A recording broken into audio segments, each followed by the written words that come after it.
Le Seigneur soit avec vous. Et avec votre esprit. Bonne nouvelle de Jésus-Christ, selon saint Jean.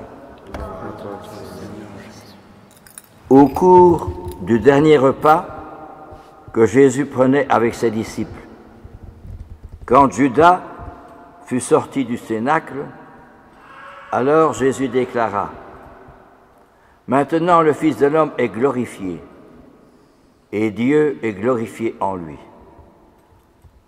Si Dieu est glorifié en lui, Dieu aussi le glorifiera, et il le glorifiera bientôt. Petits enfants, c'est pour peu de temps encore que je suis avec vous. Je vous donne un commandement nouveau, c'est de vous aimer les uns les autres. Comme je vous ai aimé, vous aussi aimez-vous les uns les autres. À ceci, tous reconnaîtront que vous êtes mes disciples, si vous avez de l'amour les uns pour les autres. Acclamons la parole de Dieu. Louange à toi, Seigneur Jésus. Ainsi donc, peu avant de mourir, après que Judas ait quitté les apôtres, Jésus dit cette parole assez étonnante: « Maintenant, le Fils de l'homme est glorifié, et Dieu est glorifié en lui. » Jésus parle de la gloire.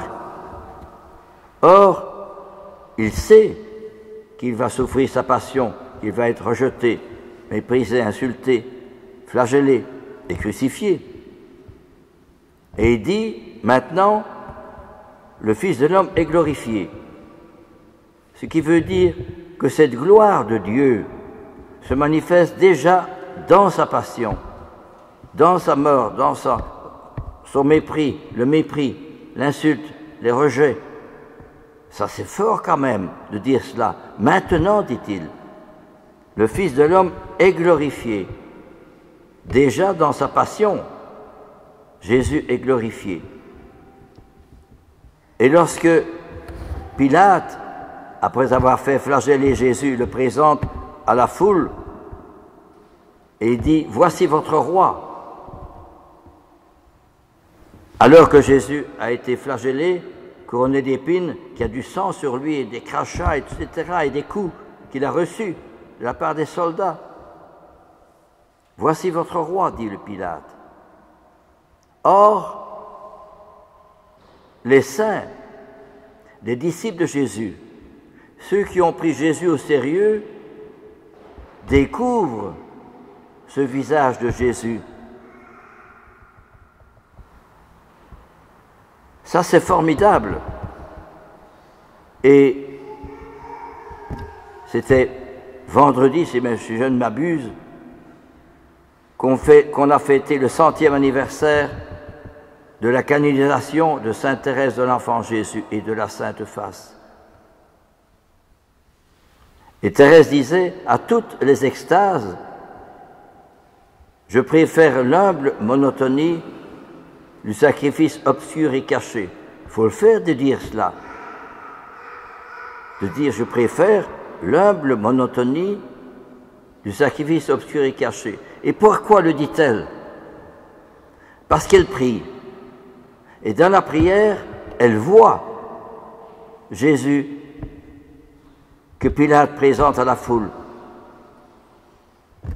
couronné d'épines, qui a été flagellé, du sang, du crachat sur lui.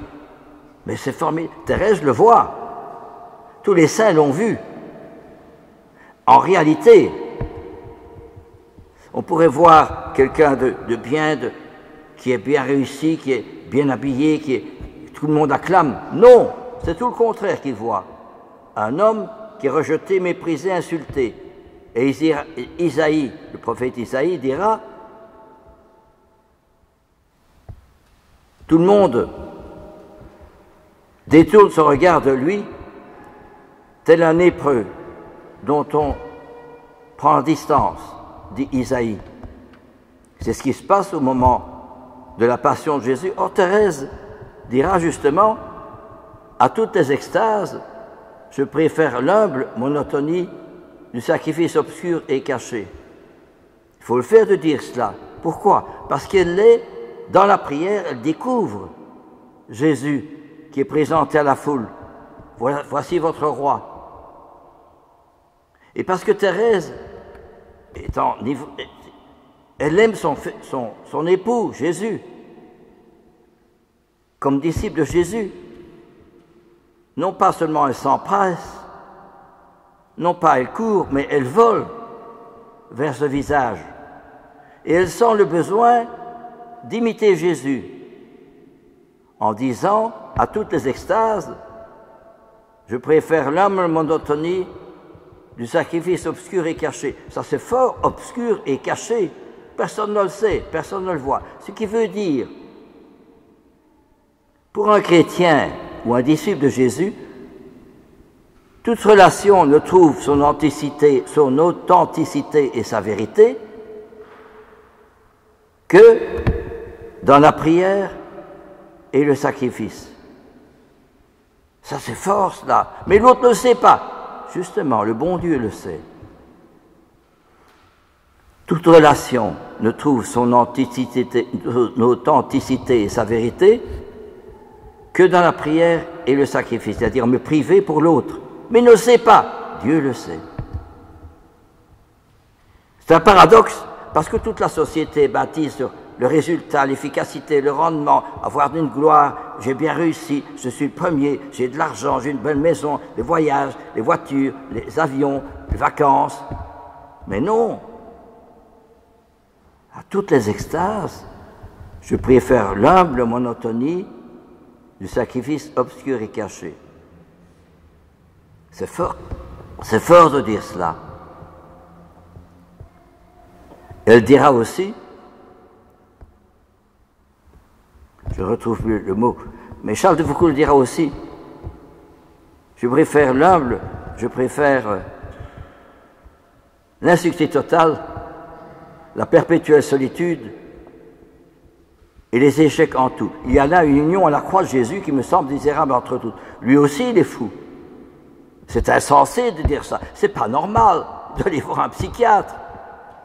Et cependant, il le dit, il le vit, il le souhaite. Pourquoi? Parce que dans la prière, il rencontre Jésus. Il le voit, il le saisit. Ce qui veut dire, eux, ils n'assistent pas seulement à la messe, puis c'est fini. Communier, puis on s'en va. On vit comme tout le monde. Mais eux ressentent un pressant besoin d'imiter Jésus, de faire comme lui, de vivre comme lui. Ça, c'est fort quand même. Vous comprenez? Et c'est ce que nous avons oublié, moi en tout cas le premier. C'est assez extraordinaire quand même. Et alors justement, il trouve justement dans le sacrifice, dans la prière cachée, le service caché, il trouve déjà Jésus, ça veut dire le Fils de l'homme est glorifié et Dieu est glorifié en lui. Il trouve déjà une joie, il trouve déjà une gloire, il trouve déjà le ciel. Pourquoi? Parce que l'humilité est la seule clé de la porte du ciel. Ça c'est fort parce que le monde cherche la gloire, les honneurs, la richesse, la première place. Mais non, eux, c'est le contraire. Parce qu'ils ont découvert Jésus dans la prière, par la prière, avec la prière. Pas dire des mots, ils ont rencontré quelqu'un. Dont ils ont été émerveillés, transfigurés, illuminés. Ah, c'est pas possible. C'est tout le contraire du monde, hein. Nous autres nous plaignons pour ceci, pour cela, etc. Et ceci. Beaucoup de jeunes aujourd'hui sont suicidaires. Il y a pourtant des endroits où ils peuvent aller à l'hôpital, des endroits où ils sont soignés, des endroits où ils peuvent manger, etc. Ils sont suicidaires. Pourquoi? Parce qu'il n'y a plus de relation avec notre Seigneur. Je ne les accuse pas, mais notre monde, il n'y a plus assez de chrétiens qui font l'expérience, je dis bien l'expérience, d'avoir rencontré Jésus. Je l'ai rencontré, je suis bouleversé, émerveillé, c'est fantastique. Et Thérèse dira encore, comme le visage de Jésus était caché, Moi aussi, je veux cacher mon visage, que sur terre, personne ne le reconnaisse. J'avais soif de souffrir et d'être oublié. Ça aussi, c'est un non-sens. Et cependant, vous pourriez dire, allez, viens, hein, on va s'amuser, on va aller danser, on va aller boire, on va aller s'amuser, on va faire une belle fête, on va aller au cinéma, on va aller se promener en voiture. Non. Pourquoi? Parce que ils étreignent la croix de Jésus. Et en étreignant la croix de Jésus, ils le voient. Ils en sont émerveillés, pénétrés, illuminés, transfigurés. Pourquoi? Parce qu'ils sont déjà sur le chemin du ciel. Pour beaucoup de gens aujourd'hui, j'ai encore assisté dans la mort d'un jeune la semaine passée, 34 ans, SDF, j'ai voulu l'aider combien de fois, etc. Non, préfère mourir. Parce qu'ils n'ont plus de base, ils n'ont plus de fondement, ils n'ont plus de racines. Et parce qu'ils n'ont plus de racines, n'ont plus de base, alors c'est fini, c'est foutu. On a beau donner les médicaments, donner à manger, non, préfère mourir. Parce qu'il n'y a plus de Dieu. L'homme sans Dieu conduit à la mort. La mort de Dieu conduit à la mort de l'homme. Eh bien, ce que nous justement dit la seconde lecture, j'ai vu la Jérusalem nouvelle qui descendait du ciel d'auprès de Dieu, comme une épouse parée pour son époux. Et on disait, voici la demeure de Dieu avec les hommes, il demeurera avec eux. C'est évident. Parce que, quels sont ce que j'aime le plus? Regarder la télévision, voir un beau film, aller en ville, au restaurant, bien m'amuser, sortir, en voiture, aller loin? Non. Pour le disciple de Jésus, il trouve la verticalité, non pas l'horizontalité, court à gauche, à droite, dans le silence et la prière. Il trouve quelqu'un. Et ce quelqu'un les amène vers le ciel. Et quand on assiste à leur mort, c'est merveilleux. C'est fantastique quand même. Leur mort est vraiment un vitrail éclairé par le soleil. Eh bien, c'est cela que nous avons oublié, frères et sœurs. Et c'est un peu sa Pâque. Pas seulement un peu, c'est sa Pâque. Ce passage de la mort à la vie, ce passage de l'égoïsme à l'amour, ce passage du don de soi, de recherche de soi à l'amour. Pour ça que notre Seigneur dit, aimez-vous les uns les autres comme je vous ai aimé. Parce que le disciple de Jésus est tellement enivré de Jésus, il l'a tellement rencontré, qu'il aime les autres, non plus avec son égoïsme, son moi-je, mais il aime les autres dans la prière et le sacrifice. Et il trouve sa joie pour aimer les autres. Si j'ai pu accueillir des milliers de jeunes, pauvres, pendant des années, ce n'est pas parce que j'ai des qualités exceptionnelles, c'est à cause de la prière. Uniquement à cause de la prière. C'est formidable quand même. Et c'est ce que nous avons oublié. Je ne vous parle pas avec des idées, des raisonnements, je vous parle de la vie. Parce que Jésus, c'est la vie. Je suis venu apporter la vie, et combien je voudrais qu'ils en soient enivrés. Voilà ce beau passage de la parole de Dieu.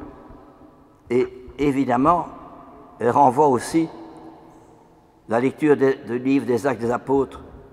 Il nous faut passer par bien des épreuves pour entrer dans le royaume de Dieu. Ils vont à Lystre, Iconium, Antioche de Pisidie, et puis ils vont en Pamphylie, Pisidie, Pergé, Attalia, Antioche.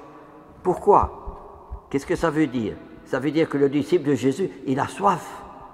Il a soif, comme par exemple, il fait chaud, j'ai soif, je vais boire un verre.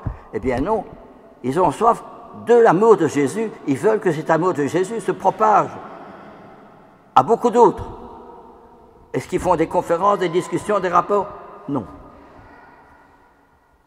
C'est la prière, le sacrifice, dans la solitude, l'incompréhension, en tenant la croix de Jésus dans leurs mains, qu'ils sauvent des âmes, qu'ils travaillent avec Jésus à lui sauver des âmes. C'est magnifique, hein, quand on voit tout ça, c'est tout le contraire de ce que la société nous dit, les guerres, la violence, le sexe et tout ça. Gérard Depardieu qu'on accuse encore. Oui, eh bien c'est ça la société. Mais le monde de Jésus est tout contraire. C'est un monde de soleil, un monde de vie, un monde d'amour, un monde de vérité.